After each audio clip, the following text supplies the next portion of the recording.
কোরআন মজিদে আছে না, ইকরা কিতাবাকা কাফা বিনাফসিকা ইয়াউমা হাসিবান, পাঠ করে তোমার কিতাব হিসাব গ্রহণের জন্য তুমি যথেষ্ট।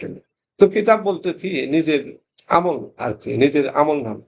তো বার্ধক্যে গিয়ে আমরা কিন্তু নিজের আমল নামা পাঠ করা শুরু করি, সেই জিনিসটাই এখানে বলছেন। এবং তখন আমরা বুঝি যে এটা ন্যায় করেছি, এটা অন্যায় করেছি, এটা ধর্মের পথে ছিল, এটা অধর্মের পথে ছিল।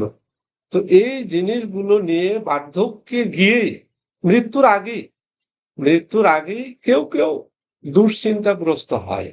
আবার কেউ কেউ একটা আশার আলো দেখে, তার যে বিগত জীবনের যে সৎ কাজগুলো, ন্যায়পরায়ণ কাজগুলো, এই কাজগুলোর জন্য সে একটা আশার আলো দেখে, এবং সে ওই আশা নিয়ে বেঁচে থাকার চেষ্টা করে যে আমার দুশ্চিন্তা করার কিছু নাই, আমার জীবন লাঞ্ছনা বা অপমানের হবে না, সেটা বার্ধক্যেও হবে না বা মৃত্যুর পরেও হবে না।